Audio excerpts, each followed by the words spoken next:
want to thank CCTA staff for hustling to get this meeting together. I know it was a big effort, and then also thank you to the committee members who were able to make it today. Just quickly wanted to say that if you know you have to leave before the top of the hour or sometime soon, please let us know so that we can hustle the vote in and take advantage of our quorum before we lose it, like we did last time. So just a note to all of the committee members to give us advance notice if you have to leave early. And thank you everybody again.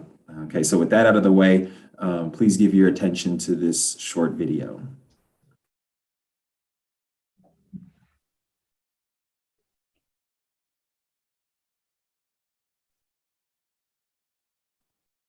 Due to COVID-19, this meeting will be conducted as a Zoom meeting pursuant to the provisions of Assembly Bill 361, which suspends certain requirements of the Brown Act. This meeting is being live streamed on the CCTA website. The chair will call upon members, staff, and other speakers by name. Please speak clearly and state your name before giving comments or remarks.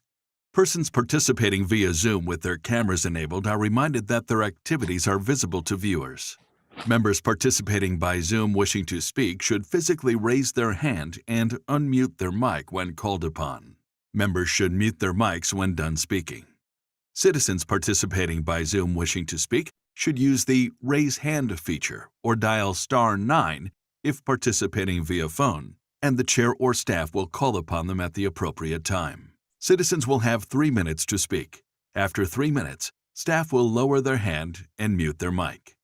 Participants via phone will be called upon by the last 4 digits of their phone number. It is requested that public speakers state their names and organization, but providing such information is voluntary. Written public comments received in accordance with the teleconferencing special notice for public comment guidelines are printed on the meeting agenda. If authors of the written correspondence would like to speak, they should raise their hand and the chair will call upon them at the appropriate time. All written correspondence received after that and during the meeting will be entered into the record. A roll call vote will be taken for all action items. Thank you for participating in a meeting of the Contra Costa Transportation Authority. Thank you for that. Christina, could you now please conduct the roll call? Yes, Member Anderson. Member Ballinger. So just to go back, Rob Thompson here for Member Anderson. I'm sorry, Rob? I'm here for Member Anderson. Oh, okay, thank you. Okay, members Bobadilla, Conradi. Here. Thank you. Diaz. Here. Your alternate's here as well, right? Member Diaz? I'm not sure. Is Ariel on the call? Yeah, I'm not sure. Member Dillard? Present. You can back up to Bobadilla. She's retired, but I'm filling in for that for San Ramon. Brian, have we done your oath of office yet? I am not sure. Okay. Where were we? Member, is it Do or Doe? It's Doe. Thank you. I'm here. Baby? Here. Member Greenblatt? Here. Member Ho? Member Kersavan? Present. Thank you. Member Nelson? Member Ortiz? Member Reeves? Here. Thank you. Member Rawani? Here. Thank you. Member Singh? Member Sethentheria? I'm sorry if I pronounced that wrong. Here. Are you here? Did you hear me? Oh, I hear you now. Yes, thank you. Member Wang? Vice Chair Smith? And Chair Stamps. Here. Do I have any alternates here for any of the members? If we do, could you please speak up? Mike Roberts, City of Hercules, alternate, and I think Yvette Ortiz is logged on as well. Okay, she is here? Yes, I'm here. I think I ended up saying here like 2 seconds after you. Okay, excellent. Yeah. Perfect, we have a quorum. Great, thank you, Christina. The next item on the agenda is public comment. Members of the public are invited to address the committee regarding any item that is not listed on the agenda. Please refer to the teleconferencing special notice for public comment guidelines. Christina, do we have any written public comment, or is anyone in the queue waiting to speak? We have no written comment. All right, and nobody in the panel or participants or waiting room, I see. Okay, so we will move on to the next item, which is consent calendar. The following items were carried forward from the April 21st, 2022 TCC meeting due to lack of quorum. Are there any changes, comments, or anything else from the committee on any items on the consent calendar? Or does anybody want to pull an item? I see no hands raised. Neither do I. Thank you. And Christina, have we received any written public comment, or is there anyone from the public that would like to speak? I haven't received any written comment. All right, thank you. So again, as a reminder, due to the size of the technical coordinating committee, we will handle a motion and roll call vote after the last regular agenda item has been presented. And again, to that effect, if anyone has to leave early that didn't hear the announcement in the beginning, please let us know ahead of time so that we can try to maintain the quorum for the vote at the end. With that, we'll move on to regular agenda items. The next item on the agenda is an action item presented by John for approval of the release of the proposed One Bay Area Grant Cycle 3 program and call for projects. John, I will hand it off to you. Good morning, Chair Stamp and committee members. John Huang, Director of Planning for CCTA. Thanks again for assembling this CCC group so quickly and enable us to provide some responses to the questions and comments that you brought up last time at the last meeting. As you know, Colin and I have been sitting in the same position for the past week. We haven't moved at all.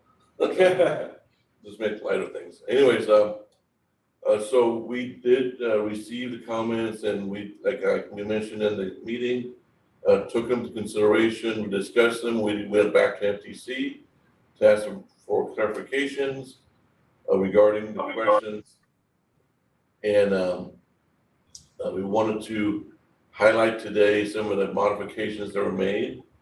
Again, as far as the overall comments that we received, I kind of summarized it in the staff report based on the TCC comments. We basically heard to consider expanding the categories.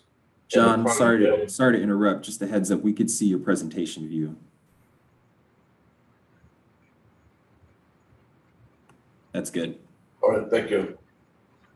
So we capture some the comments and summarize the comments from the last meeting.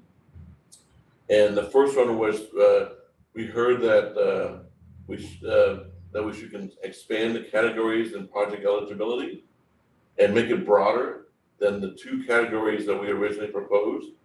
The original two categories was the active transportation and safety and the countywide smart signals. So we've addressed it, and now and we've added a third category for what we call programmatic, or we can refer to it as a back to school non-infrastructure category, and we'll go into more detail on that one.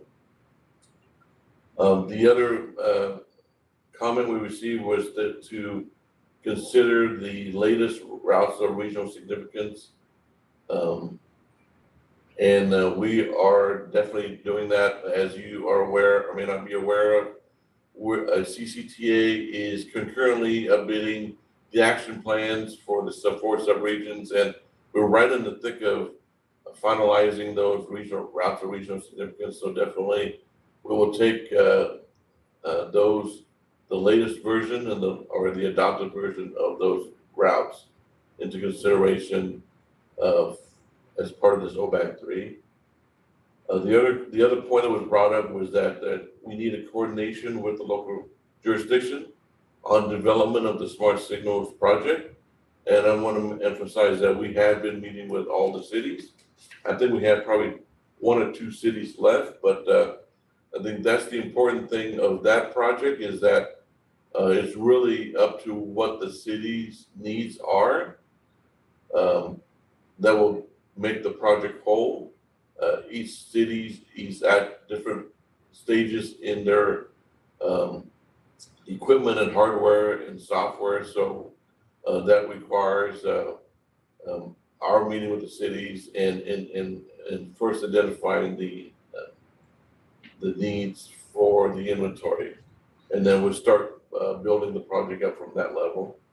Another comment we received was that to consider bicycle and pedestrian improvement,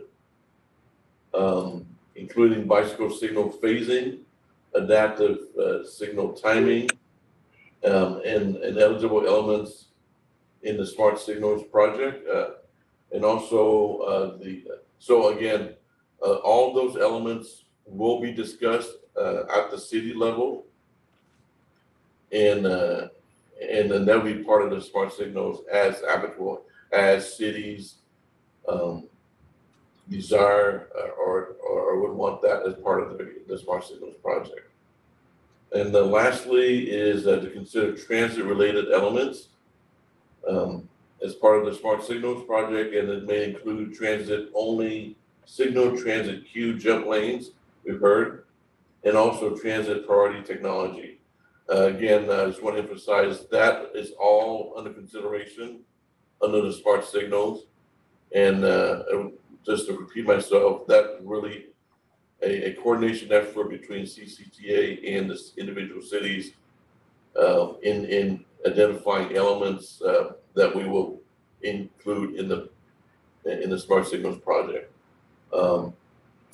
So you see the slide here. Pretty much everything is the same as far as estimating the split. Again, we're starting off with a 50-50 split between the Smart Signals and the active transportation and safety. But again, it really depends on how the project application pans out and how the Smart Signals project pans out, and that it may not be exactly 50-50 at the end of the day. So you see there's 3 items now I mentioned earlier. There's a city back to school non-infrastructure. We will require that project applicant to submit an application also. And What's up, Jordan? Yes.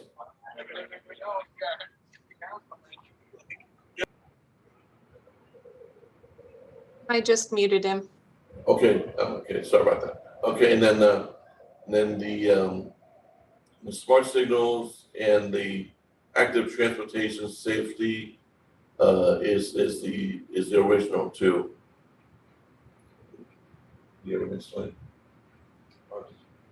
Yeah, so that essentially in a nutshell, that's how we've structured that. And I know we did receive some comments and emails before this meeting, and I want to address that also regarding the county had asked a question about the FAS, the Federal Aid Secondary Network, and I think I mentioned in the original in the first meeting is that I know in the OBAG 2 cycle, CCTA allocated the exact money for FAS network. I think the amount was like 1.3 million. Now, steering away from any allocations, MTC is not allocating funds for FAS for Contra Costa County. So with that said, the county can still apply for projects located on FAS, but that'll be lumped in with the active transportation and safety. And again, to the part of if it's a payment project or local streets and road project, make sure that there's a complete streets component to that project if the county's interested in applying. And also a clarification is needed also about the number of applications that the county is eligible for to apply. And right now, the policy as written is that each city and town is allowed up to 2 applications. And really, we want the cities to focus on the best projects to compete well, not only at the CCTA county level, but at the region level too. You gotta keep that in mind. So the county, we originally said 4 projects, 1 for each sub-region. Understanding now a little bit better of the intent of the county to apply for a programmatic Safe After School, we will allow the county to apply for that programmatic, and that won't be counted against the 4 projects. And likewise, also for the FAS, since this is brought up and we didn't really clarify it last time, the county can apply for FAS, and that will not be counted against the 4 projects either. So that's the responses to those inquiries. And then, Colin, did you have anything else you wanted to add? No, but it looks like Celestine has a question or comment. Yeah, so at this point, we'll take any questions that you may have. Thank you, John, and thank you, Colin. Are there any comments from the committee? I see Celestine has her hand up. Want to start us off? Yeah, can we start? I'm very eager. Great. Hi, John. Hi, Colin. Yeah, you mentioned for the maximum applications per jurisdiction as 2. I just want to make sure that's like for across all applicants, so transit agencies and all that, because it's very oriented towards jurisdiction. So just wanted to get confirmation from you. Oh yeah, I'm for sorry. Everyone. Yes, I'm sorry. I failed to mention transit agency. Yes, it says 2 for all project sponsors. Okay, great. And are we going to go into sort of more of the details of the application? Should I ask those later? Because we haven't gotten to that yet, so I can hold off on Oh, we other can questions. The workshop. No, we can pull up the application now if you want. Sure. Yeah, we can pull up the application if there's. I mean, we can address any other questions before we pull up the application. Okay. Okay, because I didn't want to like jump ahead, but I was also wondering about when we're thinking about projects for submission, if we submit a project and it has different elements, if we don't get our requested funding amount, say, we asked for like 5 million, but get 2, would we be able to take out the element that was not funded from our project for delivery of the project? So if I understand the question, Celestine, so if you have an application that totals $5 million and they have like 5 different elements, let's say, Mm-hmm. and when we go through the scoring process of the project ranking, and if the decision was made by the evaluation panel to not fund it fully, is the agency eligible, allowed to remove some of the elements? Is that Correct. So like if you weren't given the funding to for that particular element, would we be able to just say, okay, since we didn't get funding for it, we'll remove it from the project? Yeah. Okay, I guess another way to put it is scalability. So if you can set up the applications in a sense where the project is scalable, then that could be a size of the project, reducing the scope or removing certain elements from the scope. But then I guess that's a case case by case basis because the project that you submit will be reevaluated as the full project. Well, maybe when it comes down to it, if the project that your agency submits is at the borderline at the bottom of the last project, and there's not enough funding to fully fund that project, then I think it's up to the evaluation panel to consider partially funding that project. And in which case, I would think that we would go back to the project sponsor and ask if he can work with a smaller funding amount. Okay. Okay, so it seems like unless you're at the bottom, if you're like at the bottom, then it would be like the ask might be reduced, or the grant awarded might be reduced, but that would be up to the evaluation panel, and they would ask us like, hey, are you able to work with this amount of funding?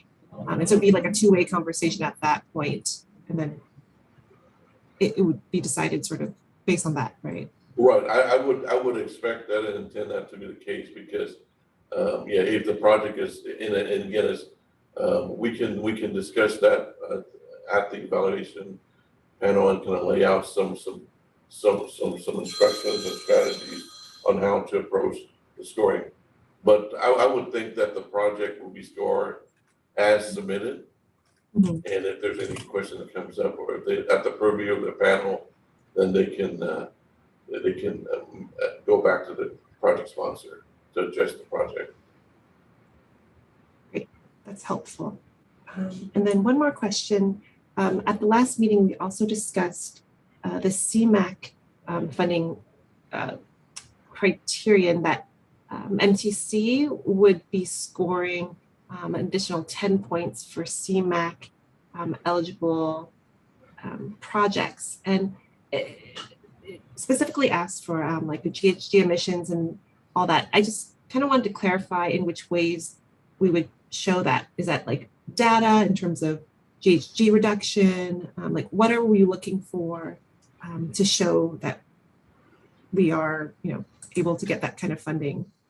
Yeah, I think if you look at I think in the MTC instructions, the resolution, they've identified what the CMAQ funding is typically for. And then if you work with federal funding, you've been basically familiar with what criteria can be qualified for CMAQ funding. I think SCP is the more flexible one. So whatever background information or supporting information that you have to justify that that project qualifies for CMAQ funding, that would help. You're referring to the MTC resolution 4505, right?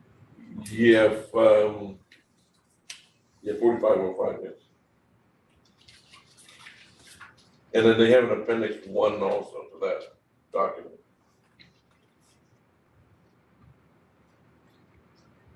I'll just read it really carefully. Okay, thank you. And those are all my questions. Jim, followed by Leah. All right, thanks.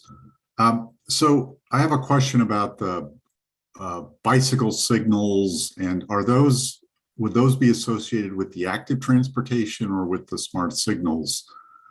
But I think in either case, there should be some coordination required with transit agencies. And I'm not sure that this is a Contra Costa problem, but it is a Caltrans problem with the way they think about bike signals and bike phasing. So if there could be some kind of requirement that they meet with transit agencies to work things out, I think that would be really helpful. And then second, am I understanding this right? So the smart signals project, CCTA would be the lead, and they're trying to create like a county-wide program. Is that? Yes, that is the goal. Yes. Okay. All right. So that, just my 2 cents, that could make a lot of sense. We've found that a lot of small traffic signal projects have a very high overhead because you basically have to do separate procurements and do separate contractor mobilizations and so forth. So there might be economies of scale to be had to have CCTA kind of take the lead. That's it. Leah, then Mike. First off, I wanted to thank you guys for your edits. You clearly went through it, and there's a lot more references to transit and the school, safe routes to school programs. And I've got a question about the application that I'll deal with later because I think other people have those too. But with the Smart Signals program, you didn't mention it here, and I didn't see it in the application, but when we spoke, you said that the RTPCs would be included because I couldn't find a forum for regional coordination. And, you know, if we're just talking to the jurisdictions or, you know, to the cities, then we're not pulling in the transit agencies, and also not having the opportunity to look from city to city to see if there's some, you know, overall regional goal that we may be missing. So I'd like to see something like that incorporated. Okay, thanks, Leah. Actually, those are good comments. Actually, the plan is, even though it's not written in there, but you did bring up a good point, is to meet with the transit agency. We will do that. I will add that to the list.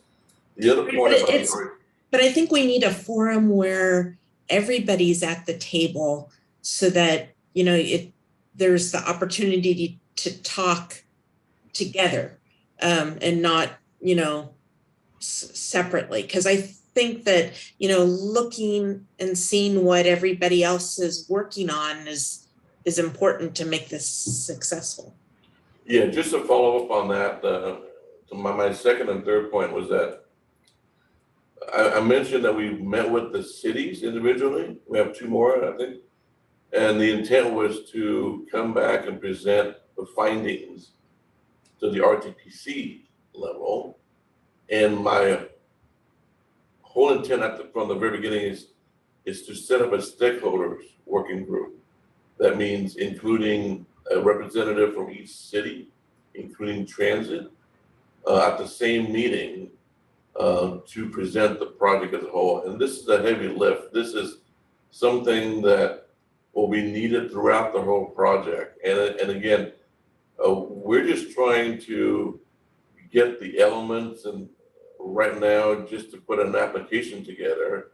And there's a lot of coordination, collaboration that needs to be done cross jurisdiction. And as you know, this is a countywide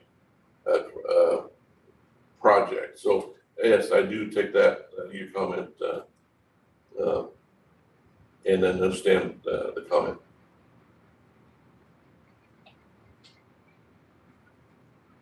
Mike? Thank you, Jamar. Hi, John. So I'm the alternate, so I don't necessarily have the background as the other participants here. But great to see the expansion of the active transportation safety component, as well as the safe routes to school. That's always been something we've really valued here in Hercules. A couple of things. One is, you know, we are going through a prioritization process, and the issue is if the smart signals, you know, isn't at the top of our council's priority list, I don't know that we'll have the 11.47% match. It just depends on what the cost is. So I just ask that you consider that moving forward. Secondly, I know there was some discussion about the minimum grant amount of $500,000. Yeah. So for a small city like Hercules, that's actually quite a bit of money. But I'm assuming if you're in a larger agency, it's probably not a lot of money. So I think it kind of harkens back to the transit-oriented communities? I'm trying to recall, where there was a sense that the requirements were more favorable to the larger agencies. So I just want to call that out. I mean, we have some great projects here in Hercules, but I don't know that they're $500,000 projects. We are embarking on reconstruction of one of our roads, and that's $492,000 in OBAG money. So that's under the 500,000. The other thing I was curious is if workforce housing was considered affordable housing. I saw that in the rating criteria. Okay, Mike, okay. Yeah, so to your first point as far as match, again, we'll work with the city. I think originally our thought was that the cities contribute the match with the elements that's going to be implemented within the city's right of way. Again, once we get the whole project together, we can certainly have that discussion and fill in the gaps where it's needed as far as the matching is concerned. As far as the $500,000, again, I went back to MTC, and that is their policy of $500,000.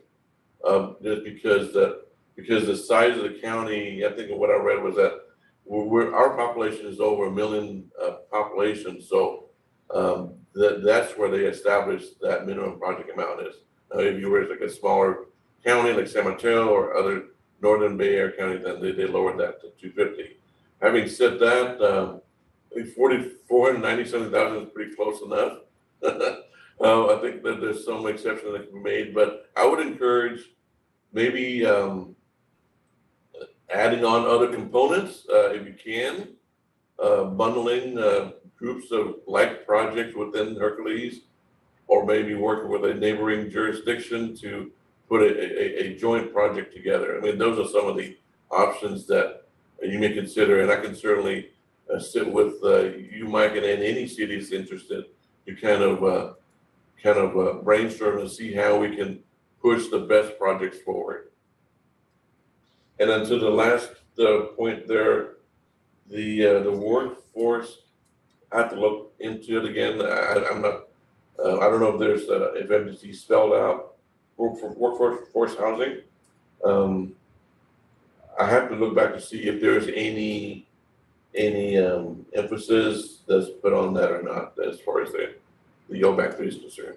Okay, thanks, John. And I just have one corollary question. Is our projects going to be rated higher if they're shovel ready? I didn't see that in the materials. Is that going to be continuing, or is it just going to be if a project has high value but still yet has to be designed? Do you know that? Well, I don't know if we include, did we include that, Colin, in the in the application? If you look at the scoring sheet after the application, it's called deliverability, readiness, and feasibility. And there's also another category that calls out match funds and bundled projects. And so there's actually quite a few additional points that go to bundled projects with multiple jurisdictions. So that gets at your comment on the smaller agencies with small projects. Is the intent is to encourage bundled projects.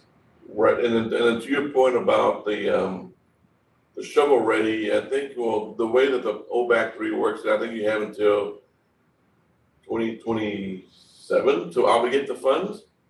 So I mean, there's that big window. Of course, we want the projects to be shovel as ready as possible. So definitely that will reflect in the scoring also. And if people are interested, we can bring up that scoring sheet, kind of go over that a little bit also. But keep in mind, we're going to have a workshop or maybe a couple workshops to really go over the application and the scoring in detail, just to assist and provide information to you folks in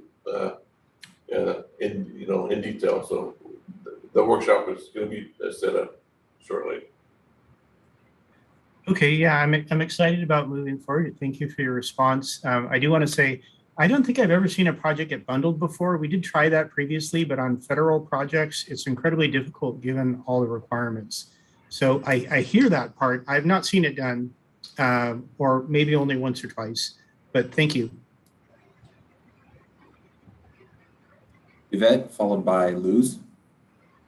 Yeah, thank you, John. I appreciate the changes that have been made to the program as well, and including the addition of the complete streets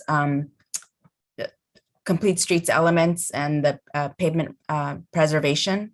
So thank you for making those changes. I did have a couple of comments on the smart signals components. I think when we talked the one-on-one meetings with the city of El Cerrito, I brought up the need for battery backup systems. And I know that the Smart Signals project right now references like other elements, but I think if we can, it would be important to add battery backup systems as part of the Smart Signals description, especially with increasing number of power outages, planned power outages. So I would make that request that be added to the description. And then comment on, and I think I saw this in the staff report as a previous comment about the description of the signal technology as a unified signal technology. Is the intent to deploy one system across the county, or is the intent more to provide like an integrated coordinating signal technology? So I think that might need clarification. Okay, thank you, Yvette, for the comments. Yeah, that's a challenge. That's a challenging question at the end there, as far as what kind of system. Hopefully the system are compatible. We won't. Of course, we want one system across the county, but we understand there's going to be challenges with that because everyone have their preferences and everyone have their needs, specific needs for the city. So it's going to be a process, and I guess that'll be to be determined. But our goal is to definitely make sure that at the end of the day, we don't compromise what the city's needs are and what the city's preferences are, and hope we can work together with everyone and come up with a system that works for across jurisdictions.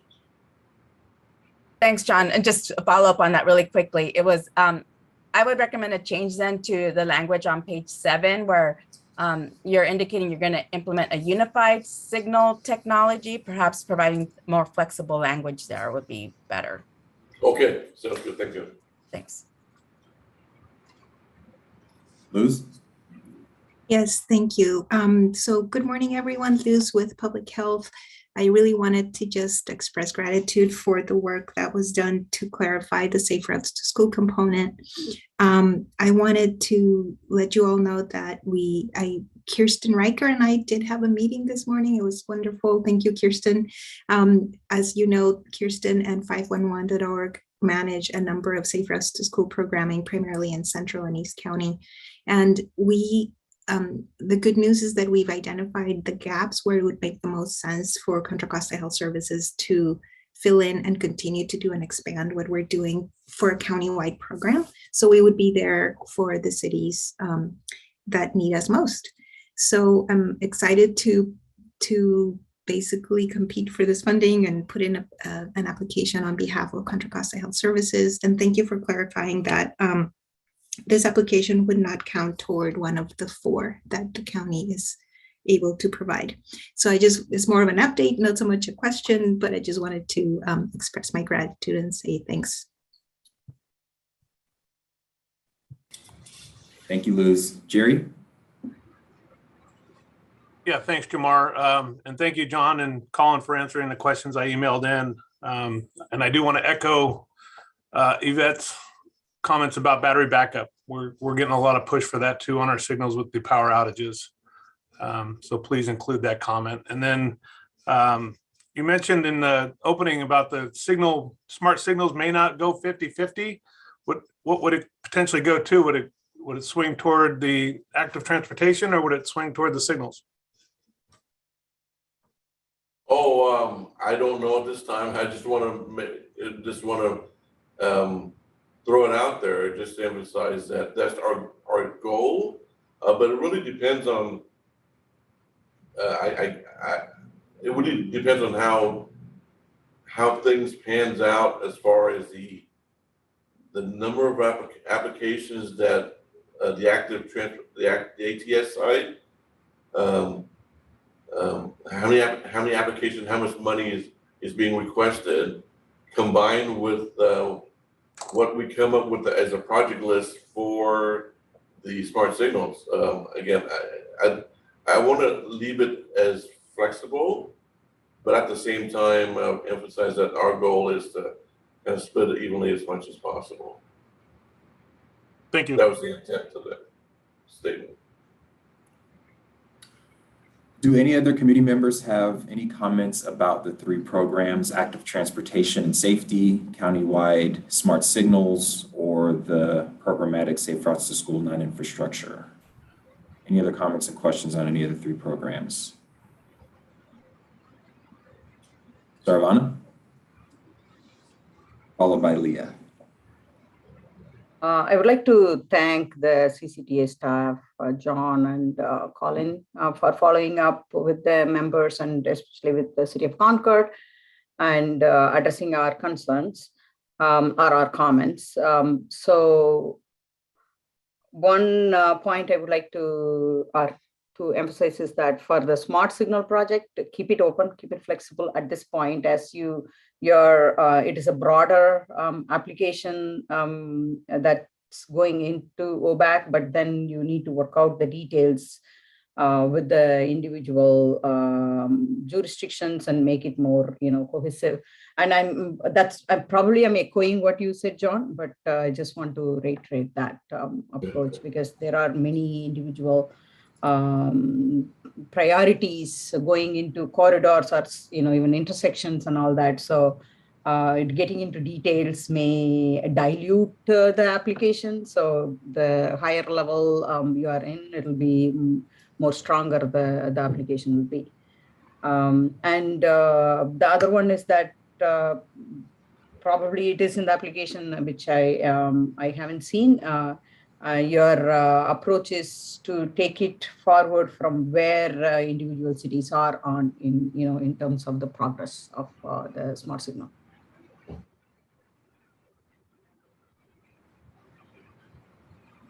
Thank you. Good, thank you. Leah? So are we talking about the application form now?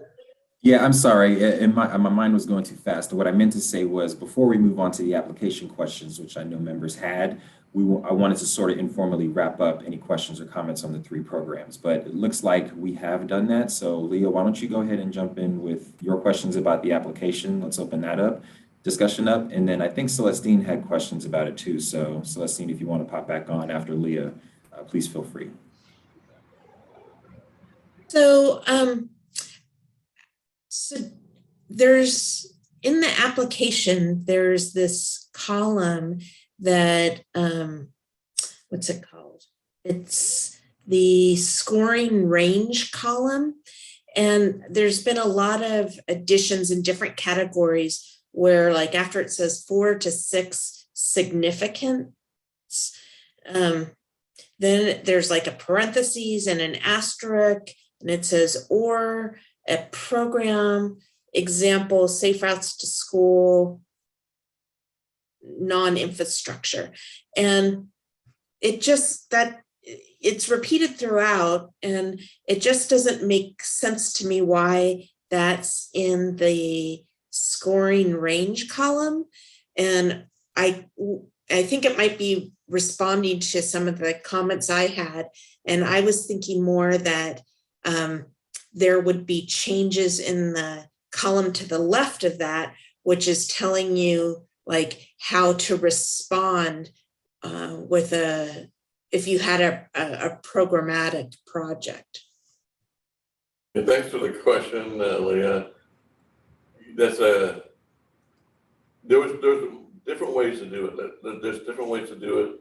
I understand what you're describing as far as maybe explaining more on the other side of the column as far as maybe separating it out, right? Like for programmatic, these are things to consider.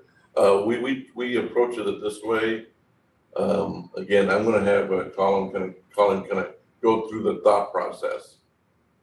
Yeah, because I don't think, like, if I'm a applicant, I don't quite understand what to do to score the points if it was a programmatic application. Okay, so before Colin explains it, so the whole intent was to look at the programmatic, put some kind of put more emphasis and more weight into the programmatic category. Bottom line, that's what we were trying to do. No, I understand that. Just my feedback is I didn't quite get what to do. It wasn't obvious if I was an applicant. So then I thought it was interesting, and I have to go by the pages in the PDF. So on page 45 of the PDF, it sounds like we get points for describing how our project will bring joy to people. And that's kind of a new thing for CCTA funding applications to ask for. And I was wondering what the impetus was for that. And I just wanted, I was curious if other TCC members had thoughts on it. It seems like it could potentially be difficult to score. You don't want to be happy? I want everybody to be happy. There's a jurisdiction in the South Bay that has successfully used a similar metric that is kind of leading the way in the Bay Area in terms of so-called bike highways, for example. So that's in part where that comes from. And then on page 48, there's another thing where we could potentially earn points by asking MTC staff questions during office hours. And I thought that was a little bit strange, and what a way to bombard them with needless emails potentially if you don't really have a question.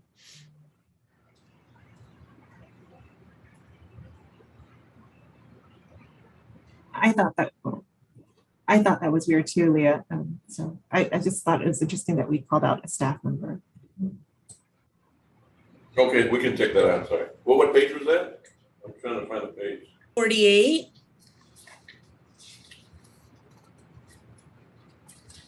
That's the packet? Okay. Yeah, the PDF that got sent out. Okay. And it talks about you basically earn points for asking questions, which I'm all for asking questions, but it just seemed unusual. Okay, we'll check that out, thank you. That's all I've got right now.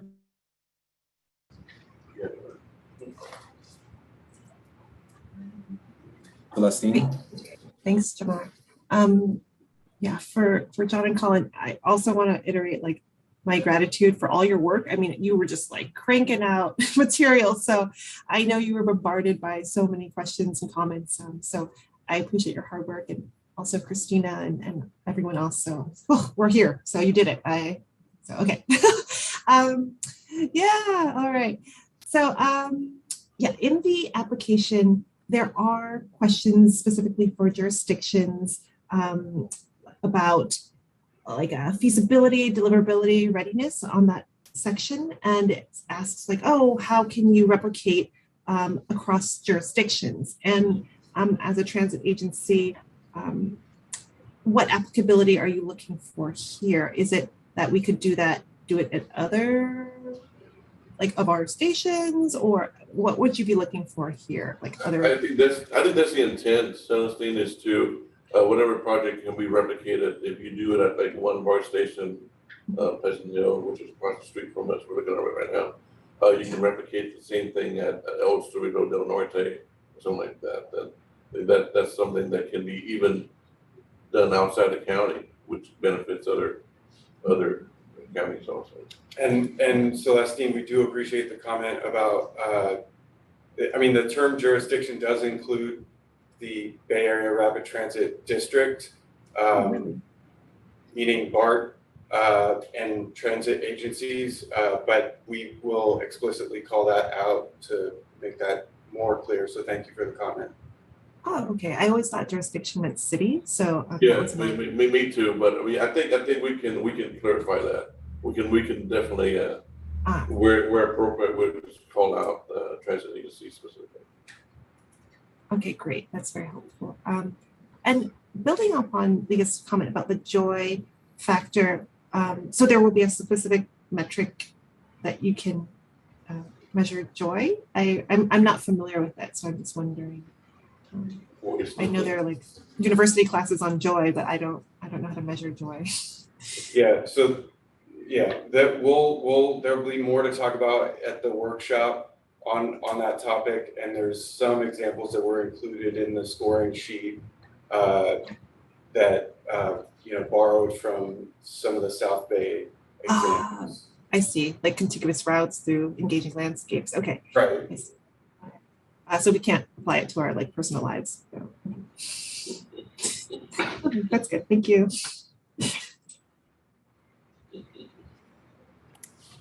All right, any other committee members have any questions or comments on the application?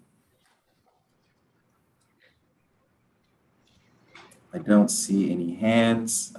Just feel free to unmute yourself if you do. And I don't hear anyone. Okay, great. So before we wrap up the TCC discussion on that, just for the committee's information, obviously Vice Chair Andy Smith from Walnut Creek is not here today, but he did send me a note indicating that he had met with John and Colin prior to this meeting and saw the edits and additions that they made to the proposal, and they addressed his concerns sufficiently, and that, while he's not here, he would not vote in the negative, or he would vote in the affirmative on the item. So just a note for the committee, since he was very vocal on this item at our last meeting. So with that, Christina, do we have any written public comment? No written public comment. All right, thank you. And I don't know are there any members of the public that would like to speak on the item? If there are, please raise your hand and we'll call on you. But before that, Sarvana, do you want to make a comment on something else? Yeah, in the agenda packet, in terms of the timeline, I think I see today's meeting, there is a review draft call to nominate members to serve on OBAC 3 review panel. Is that happening?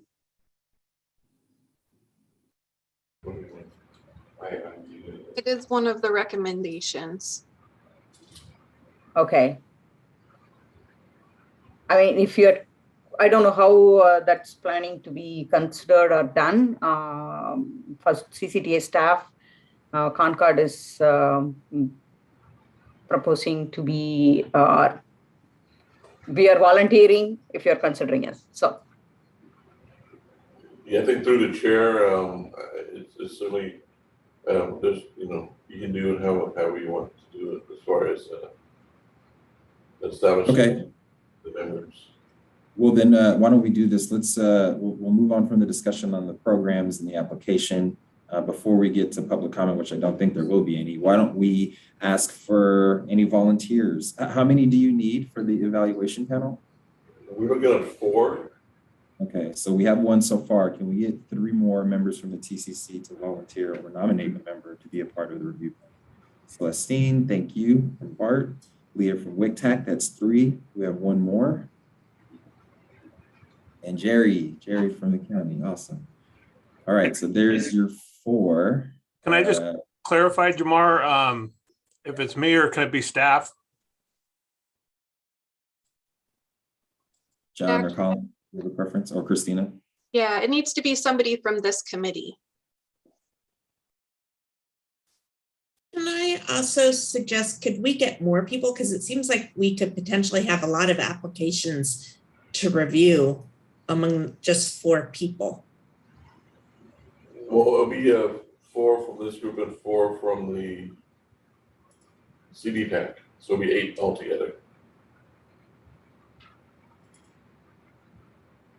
And the intent was that each member of the panel will evaluate each application. Each application, so we'll be looking at like how many would that be if everybody submitted 2 and the county submitted their 5, and what's that add up to? Maybe 44, I don't know. Volunteer?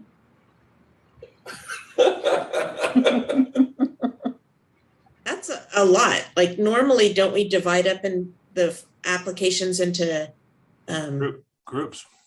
Yeah. Oh, we can do that. I mean, again, this is from how I've done it in the past, and I have to go back to see how CCTA has done it. But we're open to however the group wants to do it, and we'll propose something. But if you want to modify it, certainly we'll take it into consideration. Maybe it's just me, but it seems like that would be a heck of a lot of applications to ask everybody to review.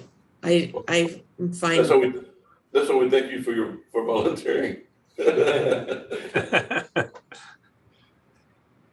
All right, so the 4 I that would did- also think there needs to be some balance in terms of the type of agencies that people are representing to be on the committee. So do you have a normalized review approach for scoring? We trust that, yeah, exactly. And also we trust that the evaluator will be objective and really evaluate the project application with, objectively as possible.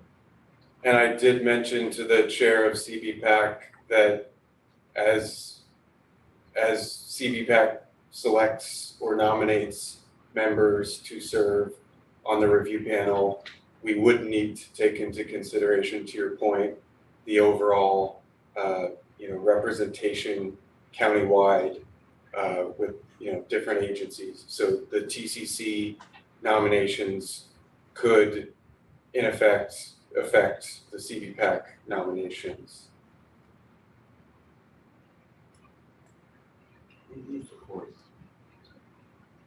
Through the Jerry. Yes. So now that there's some clarity on the task at hand, I assume the 4 volunteers still want to volunteer?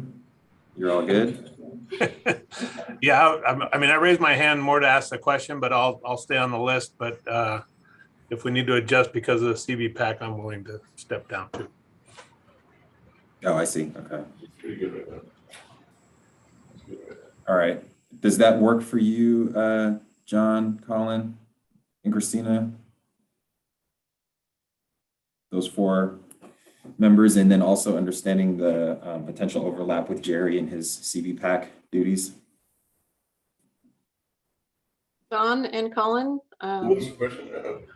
I'm sorry, Chair Sam. I didn't. Chair Stan, Oh, I was just you're asking about if- the county representation. We were just looking at that, and John Okay. thinks we should be good. Yeah, we Depending do. on what happens at CBPAC. Right, yeah, so we have Saravana, essentially TransPac, Regional Leia with TAC, Celestine is Transit, and Jerry is countywide, so.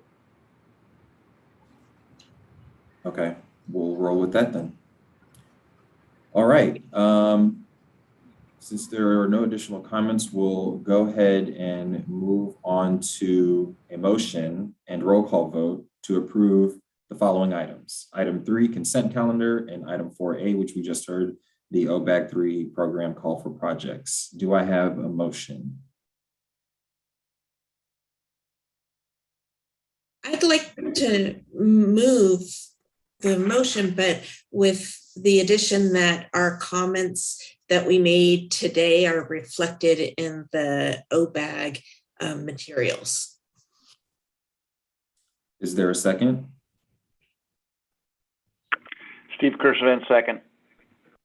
All right, the motion was made by Member Greenblatt, second by Member Kersevan. Christina, could you please call the vote?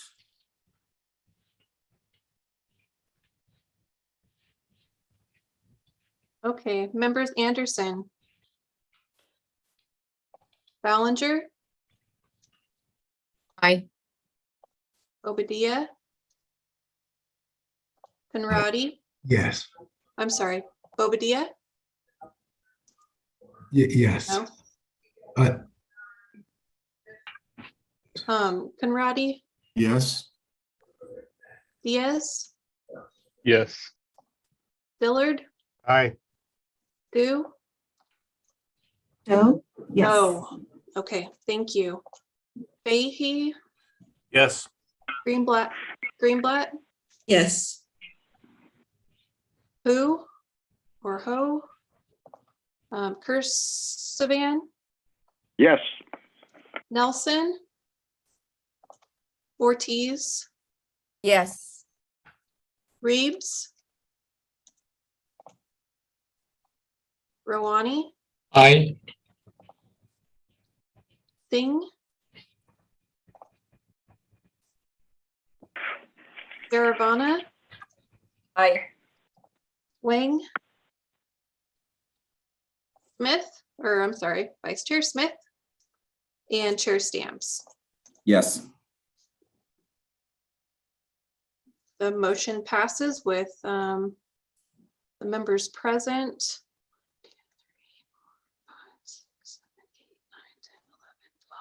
Mhm. We're Great. good on both items. Thank you very much, Christina. And thank you very much, John and Colin, and to all the committee members for taking the time to meet today. Now tell Tim to let you out of that conference room, unlock the door, and crack a couple windows on the way out. I'm sure it's kind of ripe in there since you've been in there so long, but thank you again. Is there any other business? I don't see anyone speaking up. With that, we'll go ahead and adjourn the meeting at 12:05. Thank you again, everyone, very much.